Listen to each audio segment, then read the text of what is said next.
Hi guys, and welcome back to the hot seat. We are live here in real time at the Social Media Show studio, and as promised, we're going to jump right into our first guest. Now, our first guest is going to be a lot different from the others. Not only is he a magician and a comedian, but he doesn't only perform in the shows that you are going to automatically assume. He's so wide range in everything that he does and has literally his foot in the door in every single industry while doing his craft at every single gig that he gets. So everyone, please welcome 9-Digit Dave Johnson. Dave, thank you Thank you for having me. Thank you. I've been looking forward to this interview. And You've been looking forward to it. Oh my gosh. It's exciting. Thank you. So first and foremost, let's go over it. Since I introduced you by your stage name, 9-Digit Dave, right? Sure. There's a story behind this. There is. And it is probably not and what anyone else is probably going to think, right? It's got to do with a little injury that he has or an infection. So he did get an injury on one of your fingers. Yeah, my right hand, my middle finger, right here, and that's it's a convenient one to have, cut off part of. And so do you want the real story or the lie? Let's tell it the one truth and the one lie. Okay. Let's see if I can guess which one that it is. Oh, you'll get it right off the bat. Oh. You'll get it right off the bat.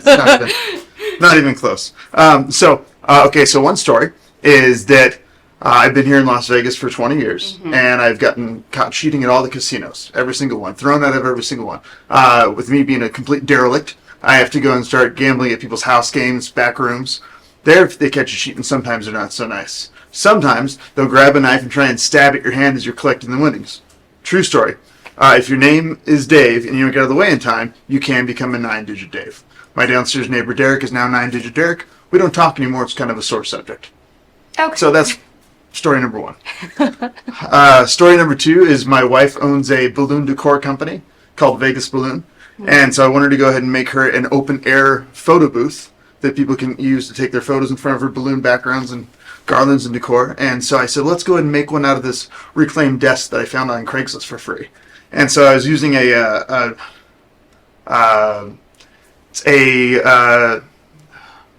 it's just a really, really sharp electrical tool. And what happened was, it was kind of like a lathe, but I was running through a piece of 2x4. It kicked out, my finger went down into the blade, and this is what happened. I see. Yeah, so which one's the true story? I'm going to guess the second one. Yeah, you're right. I did set construction when I studied theater in college, so I know exactly if you don't, keep your hand all over here, you're going to be, it goes zzz. Oh, yeah. Assuming? Yeah. Yeah. Well, and then that unfortunately happened during the year of COVID, right? So. Yeah, March 6, 2020. Yes. I was super stoked. I was so excited. I thought, okay, this is my hook. No pun intended. I'm going to get onto AGT, get onto Penn Hill Fool Us. They're going to get the ratings. I've got the story, the background. That's all I want. And then the whole world shut down. But I had 3 close-up shows that week that I had to do with my finger. And you did it. Did all. And you did it. So we're going to backtrack a little bit because I want to come back to that because it's just obviously amazing. But you have been doing this for, I'm going to say, 37 years, right? Since your first show. Yeah, I guess so. Yeah, I was 5. Yeah. Yeah, so you're... research. Yeah, it's good. Yeah, so you've been doing this long, and so now you told me that you started at the age of 5, correct? So what was the mindset of Dave Johnson at age 5 that really started to be like, I want to perform, I want to do magic? So I grew up in Central California, in Modesto, and so we were very close. We're the closest, I guess, to Reno, Nevada.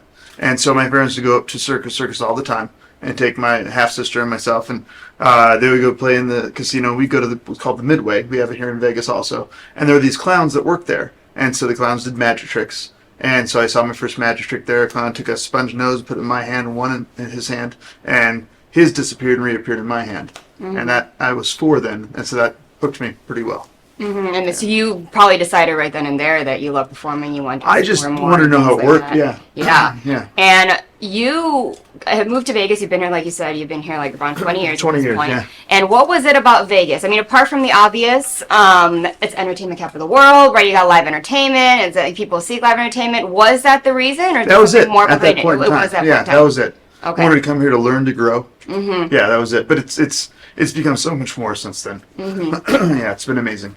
And how do you think that you've grown with how Vegas has grown? Have you been able to acclimate to the time change, how things have adapted in regards to what people want to see, right? What's available on the strip or around, and then also the development of more magicians and more comedians and having it be so saturated, right? There's a lot of options. It's very saturated. There's 500 right? magicians in town. There's only about probably a dozen or two that do what I do as far as going after the corporate clients. So that's nice. But yeah, as far as way things changed, there's a lot of building. There's always more opportunity, and it's been good for the business. I've had other jobs. I worked at the Rio from 2004 to 2009. Worked in the Players Club. I've had jobs where I drove for Uber or Lyft. I had a job where I was a substitute teacher for about 3 years. But it was all the gig jobs where I can make my own schedule and still be able to take the gigs that I wanted to take. So. And were you able to do that by yourself? Like you came in with like a hustler mindset and you were able to market yourself and do this as like a one-man band?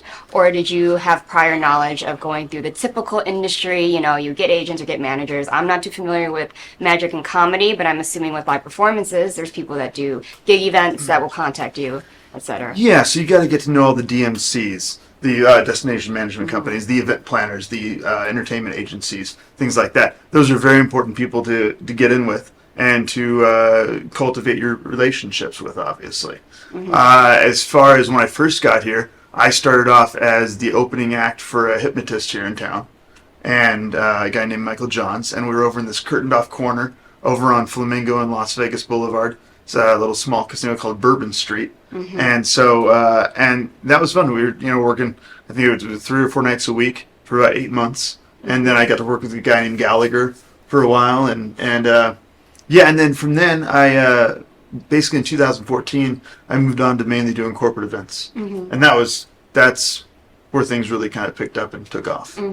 So I mentioned a little bit before when we were waiting to start the live show that he's probably the first magician that I've met that actually has talked about doing corporate events and doing things like that. That's open about it, at least in my experience. Everybody, and I will be honest, everyone wants to, have their own residencies. Sure. Everyone does, things. They want to say that they perform in this grandiose theater. But, you've been very genuine and upfront about what all the different gigs that you do. So how do you feel that corporate would differentiate from sort of just saying, oh, I want a residency, because you seem very proud in doing all live events and corporate events, correct? Sure. Yeah, as far as the way it differentiates, the guys that are on the strip and off the strip, they've got a show they do either once a week or, 5 days a week or whatever it is, and 7 days a week in the case of Jerry McCambridge. And so, they're going to work every day, and they're, grinding it out, and they're amazing magicians and entertainers. They're fantastic.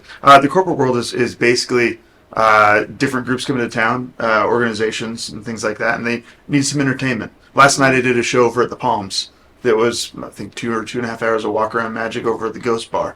And it's a client that I've had for the last 7 years. So it's they've taken me all around the United States, and it's a lot of fun. Do you think it's more challenging, though, in order to, depending on what event is coming and you got to go around, you got to meet people, and or do you think it's a good challenge for you to continue to learn and grow in that way? I'm a people person. I like talking to people. So it's nice. There's a lot of shows that there's that what's called quote unquote the fourth wall, where you don't want to cross the fourth wall. And but I like that. I like getting into the audience. I like roaming around. A lot of what I do is strolling magic, close-up magic.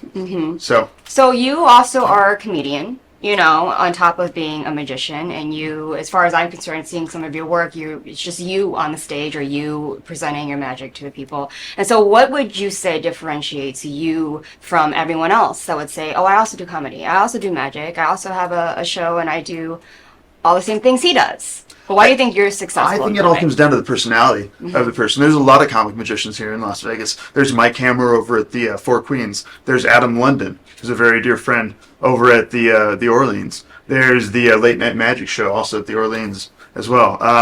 Everyone's got their own different personality. There's a lot of the routines are really going to be the same routines or the same tricks when everything's, all the paint's taken off. But it's the paint that you put on top of it that makes it seem different. I think that's really what's most important. And so you also mentioned that you have a lot of support from your family, and when you started to chase this endeavor, which a lot of people don't, unfortunately, have. When someone wants to say, "Hey, mom, dad," when they're like really young, I want to be a comedian, I want to perform, I want to do magic, like with this magic chick, right? But thankfully for you, like they were really supportive. And how do you think that has shaped your career? Do you think it gave you more confidence in order to push harder, or? So it's a great question. I came from half of my family was all entertainers. Okay. So my uncle played in a band in Modesto called the Rats, and they got to open up for the Rolling Stones back in '65. And my mom has been a singer in a group called Sweet Adelines for over 50 years, and she's a choreographer for this big women's chorus of like 90 women. Has helped out a lot. On my father's side, they were all businessmen and women. My grandfather went to Princeton. My grandmother went to Mount Holyoke, one of the Seven Sisters colleges. My dad went to Lewis and Clark. My dad became an attorney, and they had wanted me to go to a nice college, and I wasn't really in favor of that myself. I wanted to go out and start working, and so I took a couple of years, and I went to Sacramento State, and then a couple more years at the local community college there, and then I went to school out here in Nevada for a while. So I'm a culmination of everything put together, I believe. So yeah, that shapes it. Business and entertainment is you have to know both. Yeah. Especially if you're an independent, which you are. Yeah. My wife does help out with the show. There's a show called Pink Tie Magic we do together. It's called Pink Tie Magic, Cynical and Senseless Sorcery. All I can say is I'm the cynical one. And so yeah, but that's another comedy magic show we do in case they want a two-person act. Yeah, and you actually taught your wife a little bit because she wasn't in part. Wow, you have done so much research. Yeah, so I taught her a little bit. I helped her out with getting her business off the ground, Vegas Balloon. But as far you're talking about the magic, teaching her some magic. Oh my gosh, you dig deep. So right before we got married. We got married in 2016, and so there was a organization that called up and they said they wanted a trade show magician. And I said, here's my rates. And they said, well, we can't really afford that. And I said, well, I'll do it for the rate you can afford, but if I get another call for the same slot of time that they're willing to pay me rates, I'll reserve the right to go and substitute in somebody else. And they said, okay, that's fine. And so sure enough, actually, the organizer of the convention called me up and said, we'll pay your rate. So I still had to find another magician to fill in this other spot. We were getting married, I think, a month later, and we had no money at all. And so they said, well, we just want someone who does card tricks. It was the ones that had the first phone call. And so my wife said, well, I could learn some card tricks, some self-working card tricks that take no sleight of hand. And I was like, I don't know if that's a good idea or not. I talked to my mom about it, and Mom's like, yeah, send in Ronnie. She can do it. She's, a delight to be around. And I said, okay. So I taught her, I think I taught her 9 self-working card tricks, ones that were really easy for her to do. And then we brought in a bunch of people to watch the card tricks and to rate which ones were their favorites and which ones they didn't like. And we fed them spaghetti dinner and everything. And then she ended up working one of the booths. I worked at the other booth, and we had all this, the money we got from that for our wedding. So that's amazing. It's meant to be like that. Now you guys can perform together. Yeah, and I'm sure it's built her confidence up in order to do that alongside you, of course, and also be supportive at the same time. Sure. Now you are also a master actually at sleight of hand, correct? And that's something that you also had to reteach yourself after the injury. We're going to go back to the injury. First and foremost, I had a thought. Did you have a stage name before this had happened? I did, apparently. Yeah, it was my first and my middle name, David William, is what I went by. Okay. Yeah. Okay. Because this all happened in 2020, so I'm like, okay, you've been doing this way longer than that. So. Yeah, so I started off as David William, my first and middle name, and then everyone's like, who's David William? Just stick with David Johnson. So that became Dave Johnson, and now it's 9-digit Dave. So. Yeah. And so I want you to tell the audience a little bit. So you mentioned that you had some shows and you don't want to break those contracts, even though you got injured. So you're like, I gotta reteach myself real quick. So how was that process for you? Was it frustrating? Were you motivated and you? There was very little that I had to reteach myself. I just had to make sure that I could still do the things that I was doing. One of the routines that I do that I travel all around to do is I make the company's name appear on the side of a deck of cards. And I do that by shuffling the cards very meticulously together, and it's a shuffle without any flaws. We'll say it's a perfect shuffle. I've been told that only about 5% of the magicians can do this and do it without fail every single time, and I guess I'm one of them. But I've done the routine probably around 20,000 times because I used to do it at restaurants as well. And so I cut off part of my finger, went to the first hospital in Henderson, which does not have a trauma center.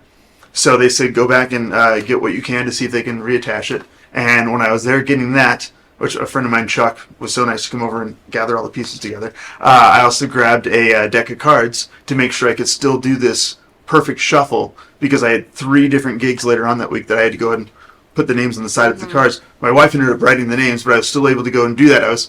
We were driving to the second hospital, and I've got a video of myself making sure I could still do this shuffle. It was this finger, and this thumb, because this finger was cut open and this one was cut off part of it. So. And obviously, you're also in pain at this time, so it's not just like, he's bandaged, he's in the healing process, like it's happening in the moment. Yeah. And that probably helped your healing too. Like your body's like, the adrenaline's probably like, I gotta get it going. So it's like, oh, well, Yeah. That's absolutely amazing. So congratulations to you. And Thanks. I'm pretty sure now you're like, that's a special skill. Now I know I can teach myself something new, and whatever happens. So another thing I want to bring up. So you also have people coming to you to help them kind of be instructed on how to do magic. And you did mention prior to the show that they're not people you would think that are coming to you for those. So how did that start, and what are you learning is the most common thing that they're asking to learn?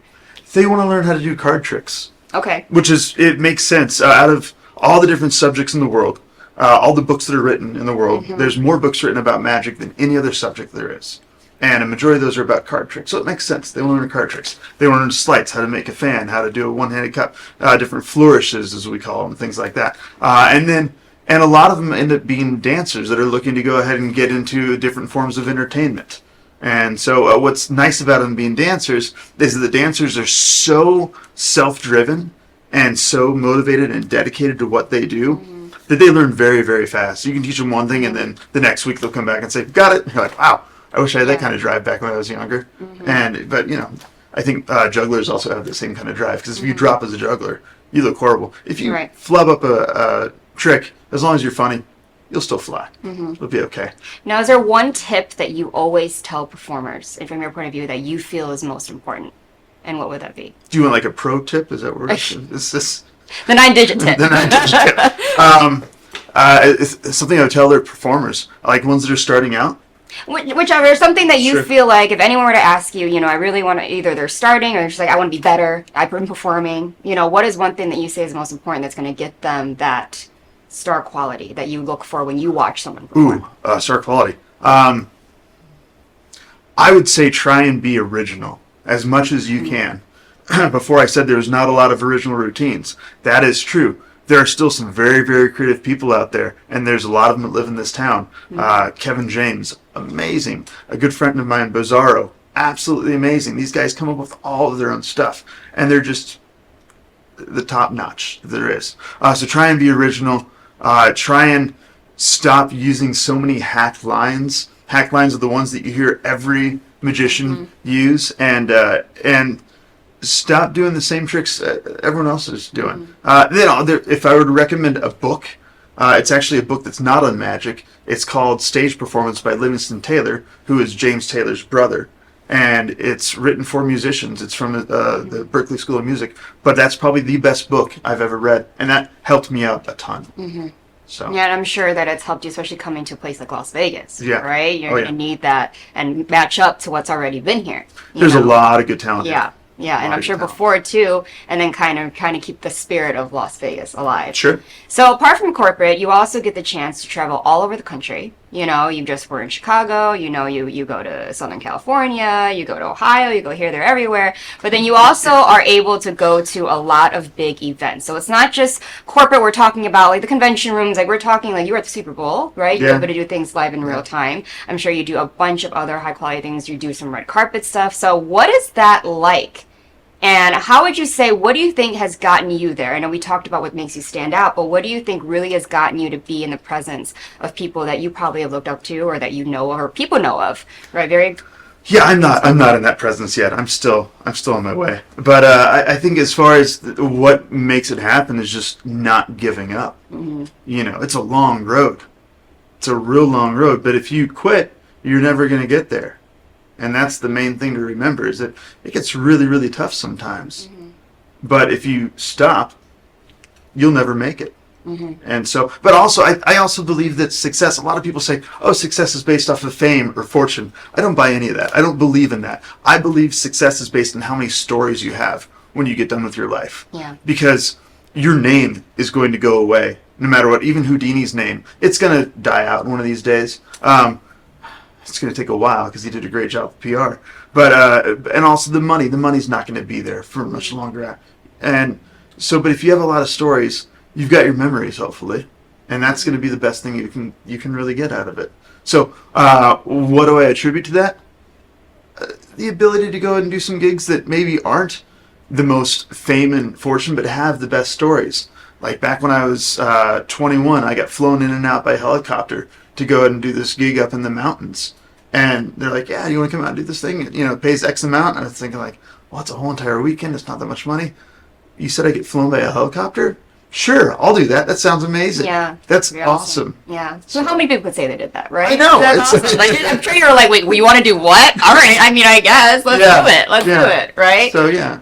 Yeah. You're a risk taker. You're spontaneous, too. I'm pretty sure you have a little spontaneity. I like to say yes. Mm-hmm. Yeah.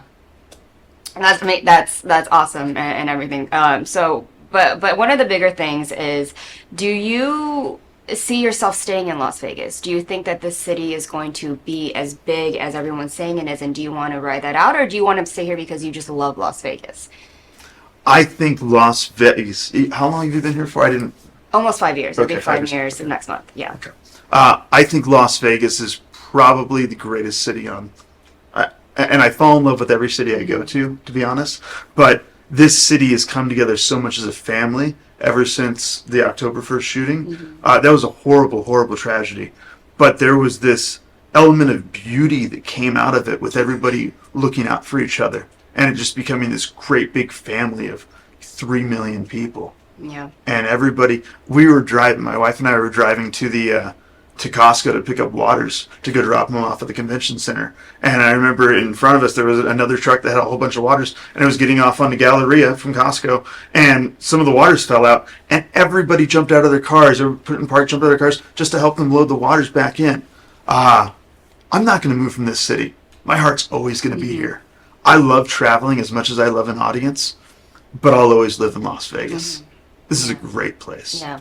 And it really is, but especially if you get to go out and experience things and then come back and understand why you love the place you live, right? I feel like you probably have something that's pulling you back there, right? And I feel like you probably have felt that, and that kind of tells you, oh yeah, that's the place where I need to be, at least reside. You probably get this from Chicago a little bit, I would imagine. Yeah. So that's a great city. It is, and also depending on what you do, though, everyone goes where they need to be in order to get their life's work or whatever their goals are in life. Chicago is where restaurant magic started out, I found out. Oh, really? Yeah, restaurant and bar magic all started in the city of Chicago. I can see it. And there's a bunch of restaurants that are built around having magicians there. Yeah. O'Donovan's, Shulian's, which became O'Donovan's. There's a bunch of places out there. And it's very interesting because for a long time, that's what I did for a living, was restaurant magic here in Vegas. And I had no clue that was all attributed to Chicago. And then you go there all the time. I got to go there and work the Chicago Magic Lounge. It was actually my first time there, and it was amazing. We went by Illuminati's Pizza, the original one. The original 71, one. And there was a lady there that was working since 71. I think her name's Debbie, and she's like, "Yep, I knew Lou." And I was like, "Oh my gosh, this is amazing!" Crazy, yeah. So, is there a magician that you really look up to, and why? I like Matt King. Okay. A lot. If you say who's a successful magician, a lot of entertainers don't get to spend a lot of time with their families. Okay. Mac is able to go and do a show during the afternoon and is able to go home and spend time with his family every single day before the normal day is up, and it's fantastic. He's able to basically have a day job where he performs. I think that's pretty amazing. And he's incredibly funny. I sat in the audience one time with writing down how many laughs he got during the whole entire show. Wow. I told him about it afterwards. It was like 378 laughs over the course of 70 minutes. That's a lot. Amazing. He's a very, very funny guy. And he's such a nice guy, and he's such a great magician also. He's probably my favorite. Well, that's great. I feel like there's similarities. I feel like that you probably can see yourself in him. Being very active with the audience, making them laugh. I've seen a lot of people leaving reviews on his LinkedIn. There's tons. Unique, amazing entertainer. Made us laugh. Made us smile. But I do want to ask though: is this your goal? Where you're at right now? Do you feel like I did it? I made it? And if not, what is that? When will that moment be, and what do you think that you would be doing when you say that I made it? It happens sometimes. Doing the job for the Super Bowl, that was a great phone call to get. They called up, and it was kind of like when they said we're going to fly a helicopter back and forth. I was kind of like, yeah, I'll do it. I don't even need to negotiate this. Just tell me what you want me to do, and I'll be there. This is a once-in-a-lifetime opportunity. Sure. So that's, you have moments where you feel like you've made it. As far as feeling that I've made it, I believe that, so my wife and I, we don't have any kids, but if we end up having a kid, I think that a success in that situation is just being able to go ahead and live the life that everybody else lives by being able to raise a family, but to do it on my own terms, and that's by doing magic. Yeah. So Yeah. that would be making it for me, I think. Okay, amazing. And then one final question Okay. that I did want to ask. I know that you've done some research on me, so maybe you know what the question is. Is there a philosophy that you live by? Wow. I didn't do that much research on you. Philosophy that I live by. Yeah, I would think that philosophy is every moment is another chance. It's a movie quote I pulled off of 8 Mile with Eminem, and I had it tattooed on myself, and it's kind of my mantra. Yeah, and you know what I love? I'm going to tell you why I asked that question is because at the end of the episode, everyone warms up. They're starting to be themselves. They're starting to answer genuinely because they never know what the questions are. And then that one answer, either it's a sentence or a couple words, always sums up everything that we just heard. That's interesting. That makes And sense. it is, though. Like Yeah. you just said, and then how you also live your life and why you choose the jobs you do. Like, everything is new for you. You always want to say yes, right? So that's going to be something new for you, and everything is going to be a new story, new opportunity, a new chance to learn, which I feel like is very important to you and how you go about your everyday life, whether it's work or performing or family, stuff like that. What's your philosophy? Because I didn't read it. I'm sorry. What is yours? I never wrote my philosophy. Okay. Well, Oh, you no, are right I'm now. being What is it? interviewed. What is it? Welcome to the hot seat. Oh my God. Now I know what people feel like. Oh, Maria, I'm starting to sweat. Stop. I would say that my philosophy, and it's going to be so freaking cliche, but it's going to be push until you feel like you're going to break. And then when you break, that's when it's going to happen for you. But you have to get through all those things first. That's great. Yeah. That's great. Yeah. And it's true. It all mirrors what kind of life that you've lived. Right. And for me, I've noticed when things are at the lowest point is when you have a choice. You either decide that, it's a sign to give up because why all this stuff, why happened to me? Why me? Why me? Like, why is this as hard as, no, it's hard, but why is it this hard? Or you can look at it and say, well, it's because I'm meant for more. Right. It's because I'm going through this because this energy, whatever is happening all the time, is just showing me that, like, this is who you are and this is what you're made for. So you have a choice. Whether to just, sulk and just be like, okay, this always happens to me. I'm made for something lower. Or is it because you're made for higher? And then it's trying to get rid of everything that you continue to allow. Whether it's certain jobs, certain people in your life, things like that. So that's how. Thank you. So I'm going to leave it to you. Do you have anything quick that you want to showcase to us in the studio and the audience as Sure. regards to your sleight of hand? What did of I 9 say? days? What did I say before we started?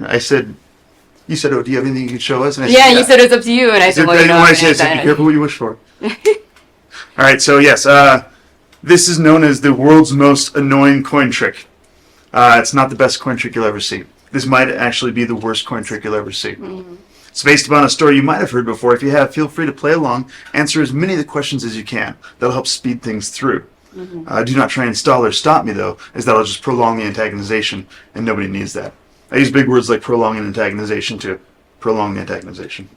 Here we go. It's called Pete and Repeat. Here we go. Pete and Repeat. Pete and Repeat are walking down the street. A couple of coins. Pete's always on top. Pete fell in a hole. Who was left?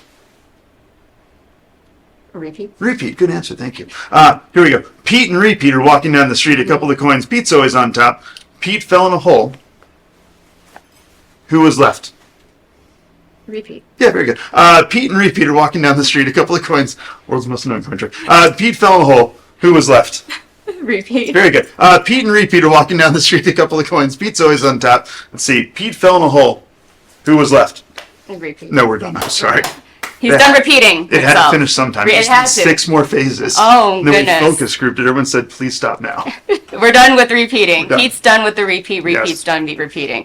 Well, everyone, 9-digit Dave, and I'm glad you all know the reason why 9-digit Dave. You can't forget it now because there's a story behind it, but thank you so The much. joiner planner was the tool Hey, that got me. I'm sure Yeah. you found some funny ways to use that digit because it's the perfect finger to just come up with some funny things. I don't understand what you're isn't it? saying. Yeah, oh yeah. But you know, I think Yeah. we're trying to keep it a little PG, but you know, all you know, the middle finger, right? I'm sure. Well, it depends how much I'm angry. Yeah, you bet. Yeah, So, yeah, and people be like, wait, what am I seeing? You're like, I'm sure you've done some really funny things with that. But thank you so much. I hope you had a great time here. It's your first time on the hot seat. I'd love to have you back. Love to be Spill here. some more of your truth and your knowledge and your wisdom with us. I think that Thank you. this has been one of the most endearing conversations and wise conversations that I've had in some time because, you know, very insightful person. Everyone, give a round of applause for 9-digit Dave. He's got Instagram, he's got his website if you want to name your handle and also your website and where they can find you. 9-digit Dave, all spelled out NINEDIGIT Instagram, everything. Yeah. Yeah, and there's a link tree. He's got all his links Yeah. on there, including his EPK if you're looking for comedy. Yeah. Oh yeah, a lot of comedians are talking about their EPK, and I was like, there it is, right there. But amazing job, thank you so much. And is there anything that the public can see you doing upcoming? I know you've got a lot of upcoming corporate shows, but anything people can come to see your tickets? I'm going to be at the Downtown Comedy Lounge Okay. on April 19th and 20th. Okay. That's at Neonopolis. Okay. Downtown, yeah. Yeah, Neonopolis, downtown. Downtown's a bustling place. If you guys want to go see some live comedy, live performances, 9-digit Dave's your guy. You can't miss him. Just It'll be look at fun. the fingers, look at the hands. Thank you so much. And when we come back, we're going to go to our next guest. So be excited for her because she's going to be fabulous.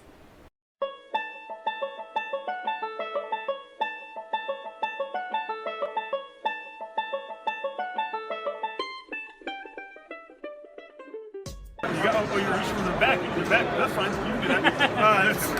The jack of space. Look at that. That's so weird. Here's how it works, though. It's really easy. It's really easy. I've never had someone reach around like that. Let's say you go and you grab yourself 52 decks of cards, and you take out the jack of spades out of every deck. No, it's time consuming. So, no, hold on. This isn't even fair. It's not even fair. These are great cards for a game like poker, but only if you're playing another game called Deuces Wild. Just where those 4 deuces are.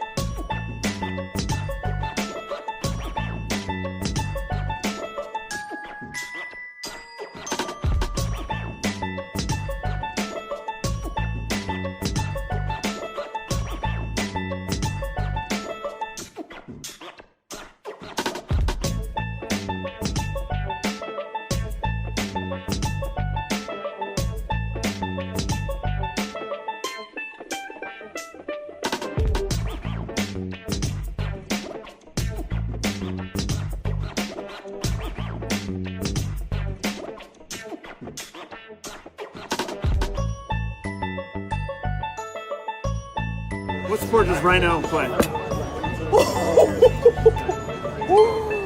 How did you know? Turn that card over. Oh my. Oh. Okay, can you tell me how you did Yeah, right. No, how did you know that? All right, there it is. Wait, you see it right there, 35. Uh-huh. You were pretty close. Yeah, I said Maurice, 37. you said 37. Go ahead and take that business card that's been there the whole entire time and read the sentence that's on the bottom of that business card right there. Maurice would be too off.